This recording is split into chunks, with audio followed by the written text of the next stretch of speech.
Les marchés ont-ils une mémoire? Les marchés, on les dit irrationnels. Mais pourtant, s'il y a bien une chose qui est intégrée de manière rationnelle dans nos calculs aujourd'hui, c'est le traumatisme qu'ils ont laissé. Chaque crise laisse une empreinte indélébile, pas dans les bilans, mais dans les esprits. Et ces cicatrices collectives façonnent la façon dont les investisseurs réagissent aujourd'hui. Après le crash de 1929, on a craint les actions pendant une génération entière.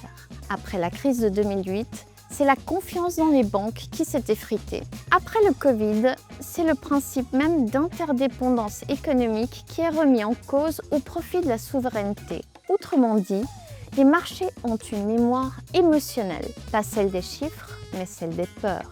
Chaque nouvelle secousse réveille l'écho d'une ancienne. Inflation, on repense aux années 70. Taux qui monte, panique post-2008.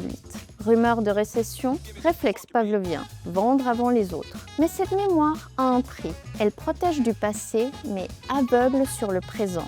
Car à force d'attendre la même crise, on oublie que la prochaine ne lui ressemblera pas. Les investisseurs se préparent toujours à la guerre de hier. Et quand le danger change de visage, ils sont déjà en retard. Parce qu'au fond, les marchés ne se souviennent pas des faits, ils se souviennent des douleurs.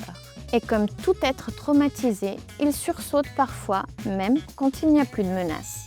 À retenir, les marchés ont bien une mémoire, mais sélective et émotionnelle. Ils n'apprennent pas l'histoire, ils en rejouent les échos. Et c'est peut-être ça le vrai moteur du cycle économique. Une mémoire qui ne guérit jamais tout à fait.